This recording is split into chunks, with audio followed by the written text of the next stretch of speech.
I'm Wes and you're watching Daleicious. Today we're making Fudgy Wudgies.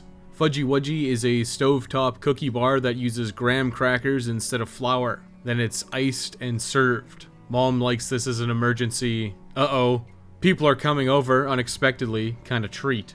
This is originally a recipe from my mom's Aunt Eileen. It has been modified by myself, my sister Diana, and my mother Denise. To get started, I'm going to get everything prepared in separate bowls first. Once all the ingredients are prepared, it goes together pretty quickly. You can absolutely do all of this just in the saucepan once you've made it once or twice. Full disclosure, this is my first time making this. First time filming too.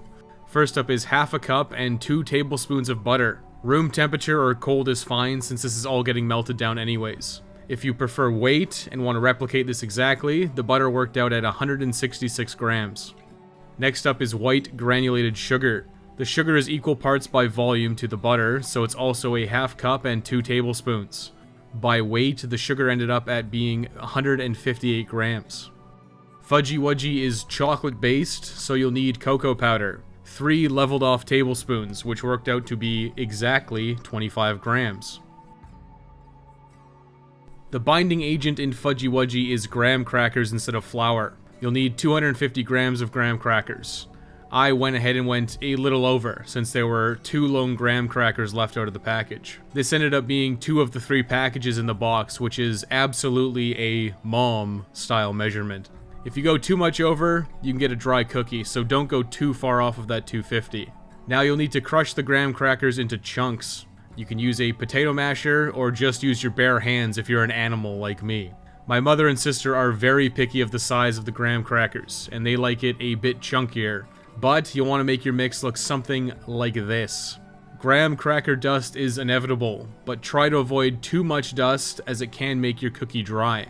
Final ingredients for the cookie bar are a large whole egg and some vanilla extract.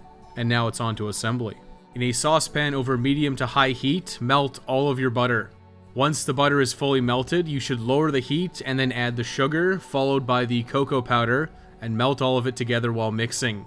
Once it's fully combined, you can move to the next step. You should be smarter than I am, and absolutely remove the pan from the heat or reduce it to very low. Now you can add the egg and, pick up that little bit of membrane there. Ideally, you should pre-scramble the egg in a glass or a ramekin, and then incorporate it so you don't scramble it a little bit like I did here. I went to culinary arts school, by the way. Once the egg's incorporated, add 2 teaspoons of vanilla extract. A capful is fine too. Now mix it all together and get it to a soft boil to make sure that the egg is cooked out. Now turn off the heat and add the graham crackers. You'll want to fold this mixture together until it's completely homogeneous. This may take a little while. Once you've got the graham crackers completely incorporated, empty the entire mixture onto an 8x8 dish. You shouldn't need to grease it. Then you just give it a quick little once over with a spatula to make sure it's all evenly spaced. Now it's time to chill it. Pop it in the fridge for about 30 minutes to an hour and allow it to firm up. Then it's time for the icing. The icing's pretty simple. This is a 1/4 cup of butter. Ideally room temperature here so it mixes easier.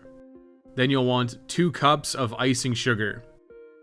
To make it chocolate icing, the correct type of icing, you'll need 2 tablespoons of cocoa powder as well. Then you can add 1 teaspoon of vanilla extract and start mixing it all together with a whisk to break up the butter. Once your mixture looks a little something like this, you should add 2 tablespoons of milk and mix it all together. This is very likely not enough milk, but start with 2 tablespoons. This icing is supposed to be pretty thick. If you follow the original recipe and just go straight for the 4 tablespoons that it recommends, it's going to be far too thin. Then your mom and sister are going to immediately get mad at you over WhatsApp about it. If the 2 tablespoons of milk aren't enough, I would suggest slowly adding a tablespoon at a time until you have a nice, thick icing. Mine was far too thin, so I tried to salvage it with more icing sugar. This doesn't work, by the way. You need to have a very specific ratio of fat and liquids. Anyways, once you've got your icing complete, pull your cookie out of the fridge. Now apply the icing liberally across the top and even it out. Oh look, it just wasn't in frame. What a shame.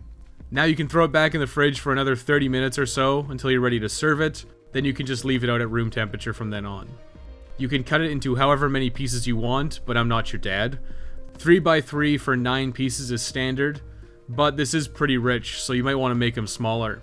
Now, my dear sweet mother was quite critical of the thickness of the icing and size of graham cracker crumbs. But when I went up the next day to go grab a slice, most of it had been polished off by her and my dad, so it must have been okay.